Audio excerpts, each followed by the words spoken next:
Hello. Is this working? Yep. Okay.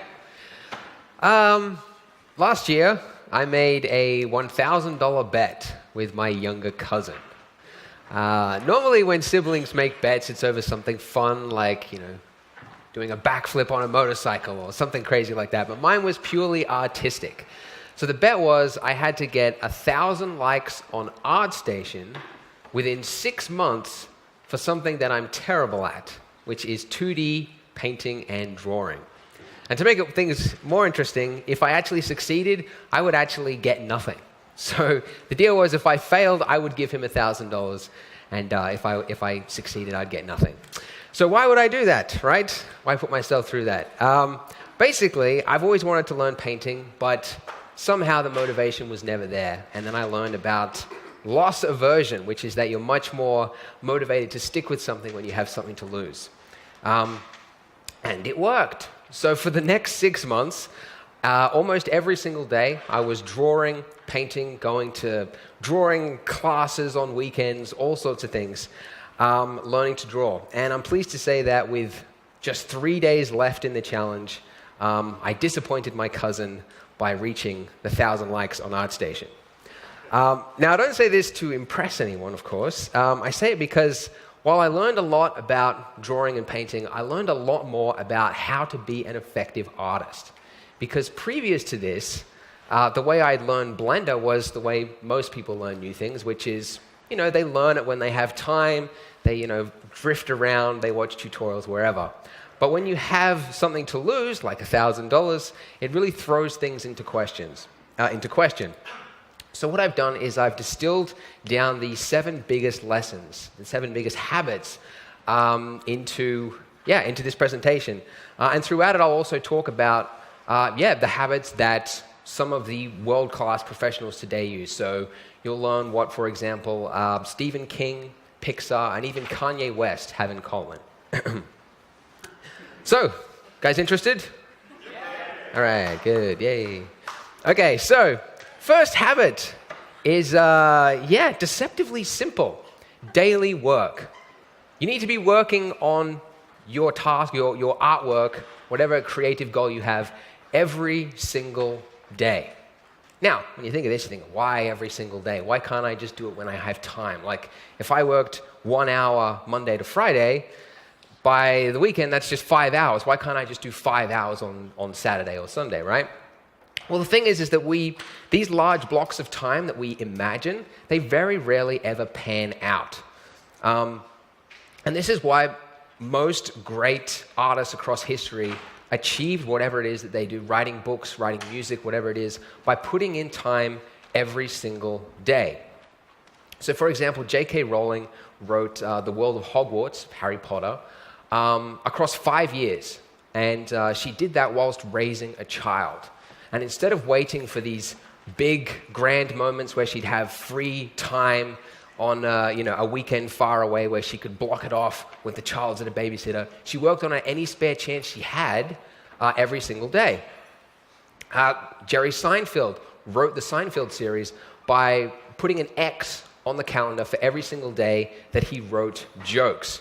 And then after he had a couple of days in a row, his next goal was to just not break that chain. Mike Birbiglia, another comedian and a screenwriter, found that he was putting off writing his movie script because he had too many meetings with other people.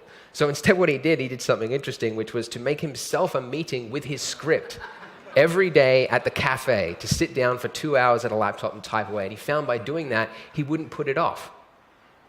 And personally, from a personal experience, I could speak on daily work in that it sounds simple. Like, who wouldn't want to work every single day, right? Like, everybody would want to do that. Why don't people do it?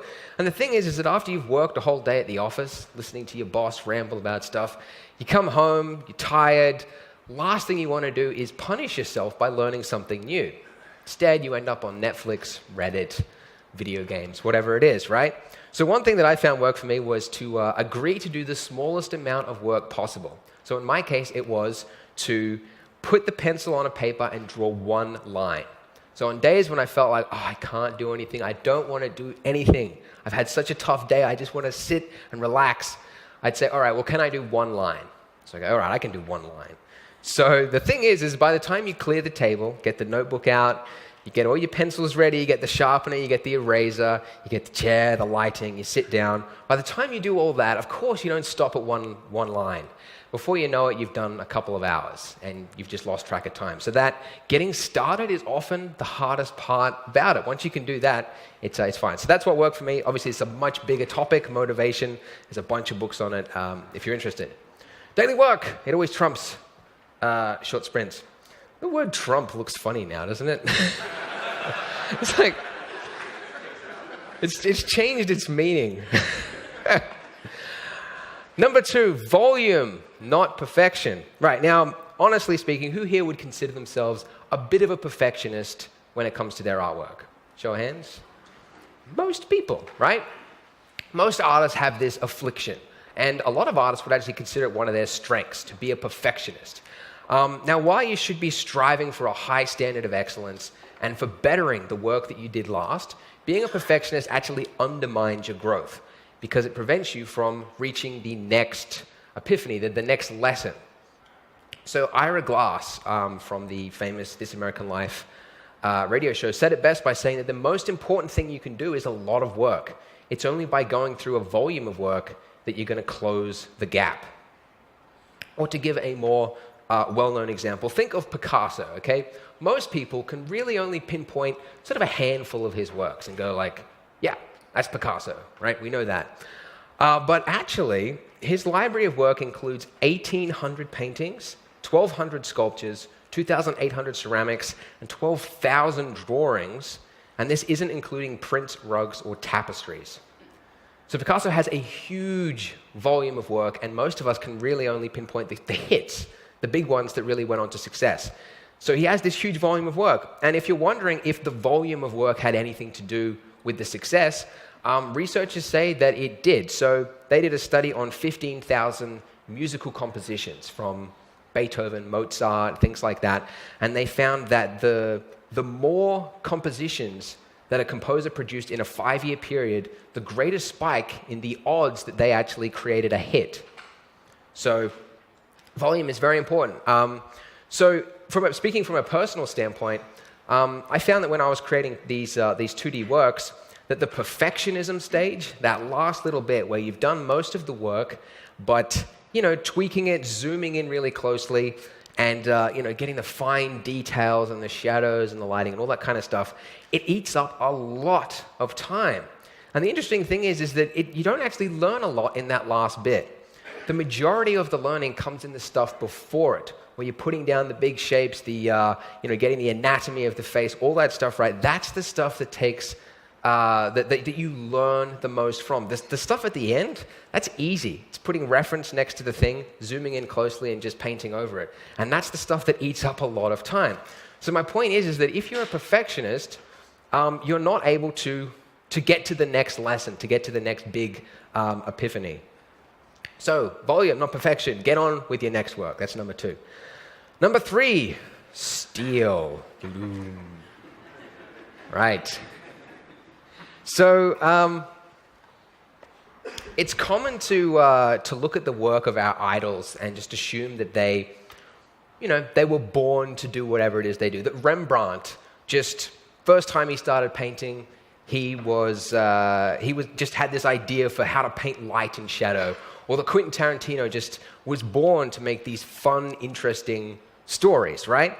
But that's not how the human brain works. It's always built upon the ideas before it. So our idols, the stuff that we look at and go like, they're such an original. How did they do this thing?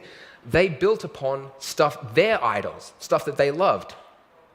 And this is why if you look across history, you'll find that most great artists recommend stealing.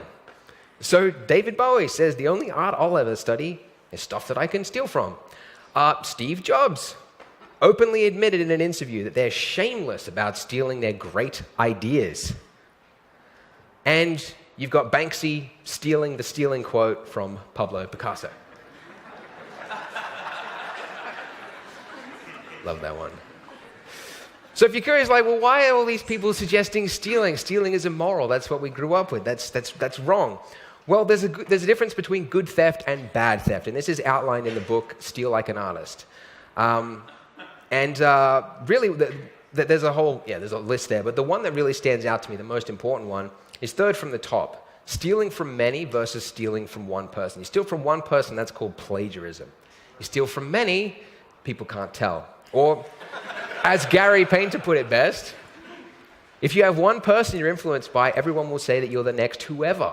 But if you rip off 100 people, everyone will say, you're so original. So one thing I would recommend is find your idols. Find things that you truly love right now. And this is very easy to do with the internet world today. You can just go on ArtStation and find stuff you love. So this is what I did. At the start of my challenge, I started an Evernote file, and I just went through ArtStation, and I just copy-pasted the stuff that I loved and put it into one file. You don't have to be don't overthink it, don't over-discriminate. I didn't even quote the artist. I don't know who some of these people even are. I just copied and pasted it. And this worked as both reference and inspiration in the future. So when I was making a face and I didn't know, something wasn't right about the eyes, I just opened this up, went to all these different ones, and I'm like, oh, that's how they did that, that's how they did that. And then on days, like really dark days when I really wasn't motivated to work, this also works as inspiration. Because opening it up reminds you of why you got started. Stuff that you love, truly. Not thinking about traditional painters or anything like that. Stuff that you truly love. So, that's steal. Find your idols and steal from them. Number 4, conscious learning. So, show of hands, who has heard that practice makes perfect? Most people. And all the other one, of course, is, if you want to get good at something, you want to master something, you need 10,000 hours of practice, right?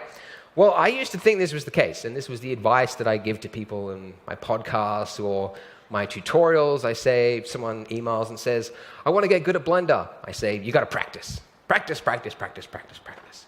But the thing is that this isn't really, that's not all it is, because the human brain is wired to avoid pain. So practice can actually, if you're not careful about it, it can become a source of procrastination. So we tend to think of practice like this, like the more time I put in, the greater the results will be, and it'll be a linear graph. But really, it sort of becomes a little bit like this. You get a little bit of growth at the start, but after that you can sort of stagnate with just pure practice. So, and I actually, before I started my challenge, I had the chance to, I just emailed some people that I liked, and I was like, hey, can I ask you a couple of questions about painting? And one of them was the artist Eflem Mercier, which I love his work, incredible. And he said something I'd never heard of before, which was that one of the biggest wastes of time is not being conscious of what you're doing, or in other words, doodling around. And it didn't really occur to me until later on what he actually meant. So one thing I like to do by myself when I'm working at home, just on the computer, it's very lonely work, what I do. I don't talk with a lot of people. And so at the end of the day, sometimes what I like to do is I just like to hear people talk. So I put on my headphones and I listen to podcasts, Bill Burr or, Your Mum's House podcast, a lot of comedian talk. And it's relaxing to me. So what I'd do is I'd open up a notepad, I'd put on the earbuds, and I'd listen to podcasts, and I would just sketch. Not really a goal in mind, but I would just sketch. And what I was doing was not good. It was really quite horrible, actually. Some of them don't even look like people. But I thought, the age-old mantra, practice makes perfect. If I just keep at it, I'll get better. But I looked through the previous work. I flipped through the pages, and I noticed that from a couple of weeks ago, there wasn't any difference between them. Like, I wasn't getting better over time. They were sort of about the same. And I thought, well, I'm putting in more and more hours here, but I'm not learning. So I thought, okay, well, I've got to go back and I've got to learn something. Believe it or not, I actually hate watching some tutorials. Some tutorials, especially drawing theory videos, can be incredibly dry stuff.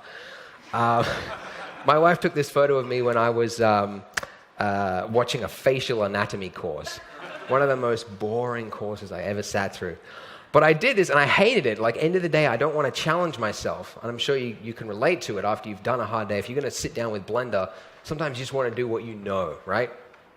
And I hated doing this stuff. But in this process, I discovered that I completely misremembered several facial measurements. So I was drawing faces that were totally wrong, and they never would have gotten better unless I'd learned this.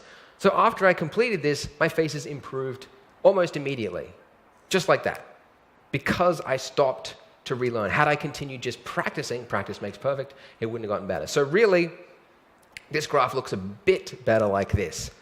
When you include conscious learning in it, you go up a step. Your areas really improve at greater amounts than if you were just doing practice alone. So practice is important, don't get me wrong, but practice alone makes perfect, I don't agree with. It's conscious learning. It's not always fun, but it's the fastest way to grow. Rest.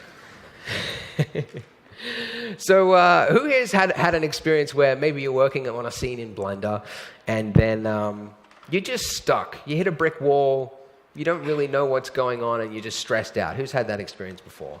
You're just like, yeah, lots. Okay, that's good to see. Not alone there. I have this a lot, and you've probably had this experience as well, that maybe you walk away and you start doing the dishes, and then suddenly you come up with the solution. It's weird. Maybe you're in the shower, you use something, and you just go like, yeah, I could put the lighting on the other side, I could change the color of the shirt, that would match the thing. And you just think of this thing when you're removed from the work. So this is actually a strategy that most professional artists use. So for example, Stephen King, he reckons, what would he know? No. Stephen King, he says that any novel, regardless of its size, shouldn't take longer than 3 months to complete the first draft. But then after the 3 months, you should stop work and not look at it for 6 weeks. 6 weeks, do something else, go on a holiday, or start another book, do something else. Then after that, when you come back to it, it's like you're reading somebody else's work. You see it from a completely different perspective, one that you would never have gotten had you just sat there and just continued to type away. I was supposed to skip that. Anyways. From a personal experience, I found I drew this Rey from Star Wars over a couple of nights, and I didn't really know where to go with it. And I was like, black and white, sort of traditional, got a black background, whatever. I didn't really know where to go from there. So I took a 3-day break. I went and I started some other drawings and did some other stuff. And then after 3 days, I came back to it. And I remember feeling completely detached from it in a good way, in that I could basically work on it like I wasn't I wasn't in it anymore. Like I could experiment with it. So I remember seeing a brush that I'd never seen before in Photoshop, and I just drew over the top of it, and I was like, ooh, that looks kind of interesting. And then within about 15 minutes, I had this interesting effect, this sort of force, kind of weird sort of aura about it. And I never would have gotten there had I continued to work beyond those 2 days. So that break, that rest period, gave me a period where I felt, detached from it. So having this rest period is very important.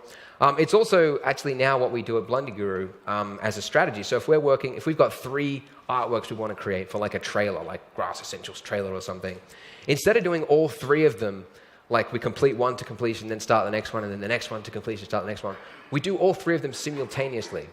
So we work on this one for one day, this one for the next day, and this one for the next day, then loop back. And every time you loop back to it and you repeat the cycle and go through one by one again, you see things that you never would have seen before. And I'm sure you can all relate to this feeling anyway.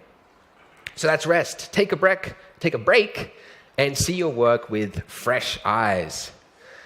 All right, number 6 is feedback. So we sort of imagine when we think of original thinkers, great artists across history, that they were, they were original. So they had to thumb their nose to the critics and the naysayers and people that said, oh, that's not good, you shouldn't do that. And they had to just do because they knew what they were doing was the right thing.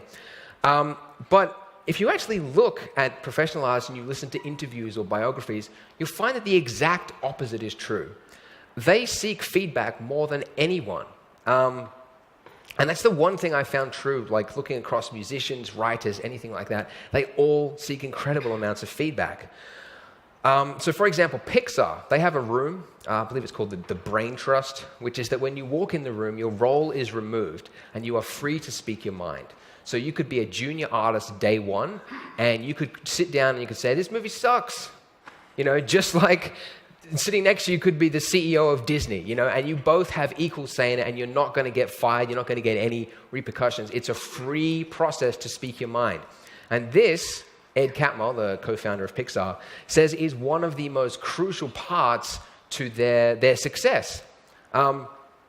Because their early movies suck. And he went on to great lengths to remind people how bad the first versions of their movies are. He said they are not these great masterpieces that they just come out from day one and just make it. It's through a process of iteration and feedback. They change the movie to be totally different from what it started with. That's the only way that it gets there.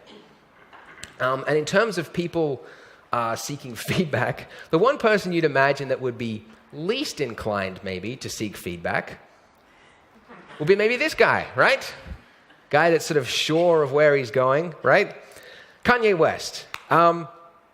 If you look at his most popular, most celebrated album, My Dark, Beautiful, Twisted Fantasy, this album that was like unanimously loved by critics. Some people said it's the best hip-hop album of the last decade, or decades of our generation. Just unanimously loved by all critics. This was the work of several artists. I actually had a look. There was 38 artists and producers that contributed to the album. So he actually rented a studio in Hawaii and then flew in his favorite artists. So people like Jay-Z, Rihanna, Drake, a bunch of people to come and both contribute to the album but also critique it. So Pusha T mentioned in an interview the process for it, which is that he would basically take people in a room and say, what do you think of this? And he was sincerely interested in what they had to say. And when you compare this with Pixar, it sounds a very similar process. No one's going to be persecuted. It's true, honest feedback, and that is that's what can contribute to the success. To give a 3D example, this is a sort of 3D conference.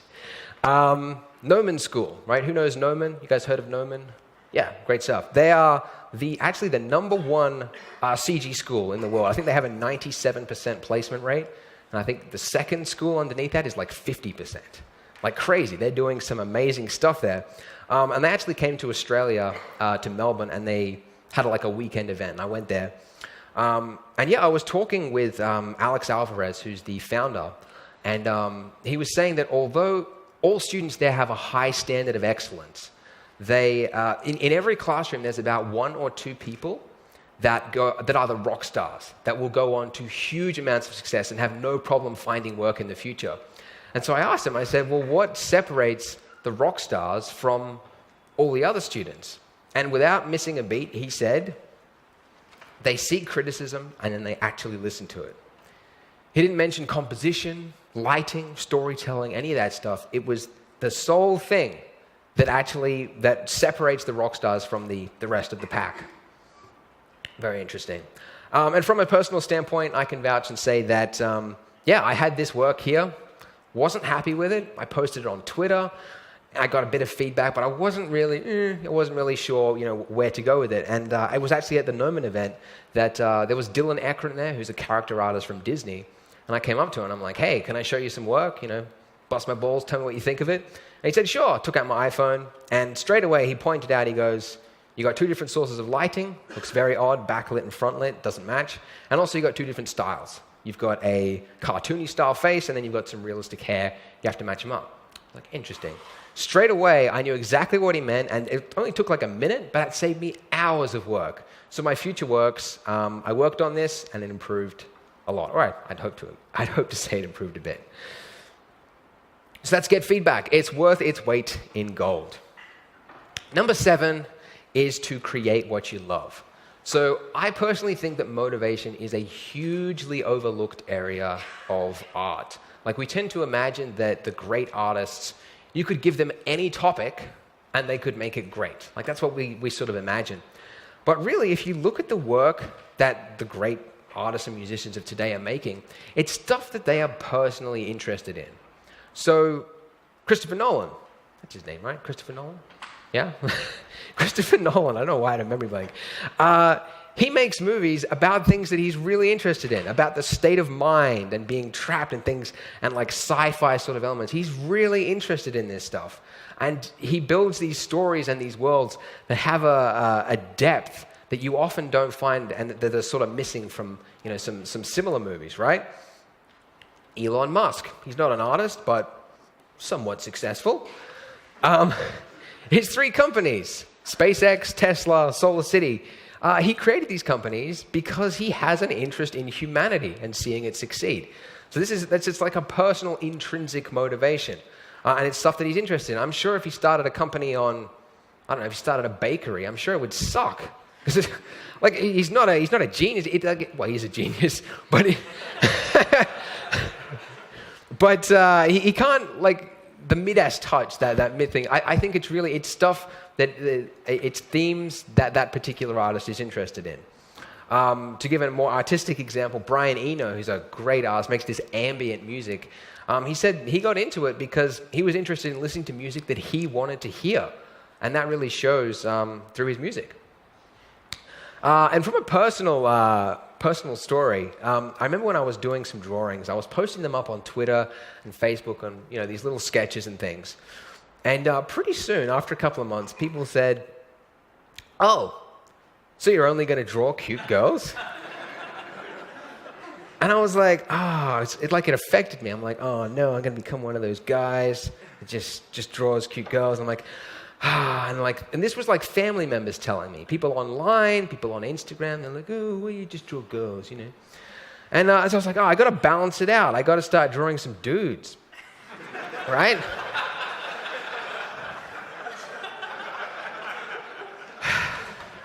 So I started drawing some guys, and it just didn't work. My heart wasn't in it, right? Hector, Salamanca, I loved the series, but I just wasn't interested in it. And the effort required to make something look good, like you need that intrinsic motivation. So my heart just wasn't in it. And I remember there was, so this was at around the time that Mythbusters was hitting their decade of being on air or something like that. And I don't really watch Mythbusters. I know it's a cool show and science, all that stuff. But I wasn't really interested. But I thought, other people would like it if I probably drew a nice picture of, the 2 guys on it. Didn't really work. And again, my heart wasn't in it. It's a great show, but I just don't watch it, So, after a while of having these failed attempts, I was like eating time. I forgot, 6 months to achieve this thing, and I was wasting time. And then I had this epiphany, like who gives a shit what people think, right? Like, who cares? And so I went back and I started doing the stuff that I really loved, which was, like, honestly, I find girls to be a lot more of an attractive subject than most guys. Right? That's just what I think.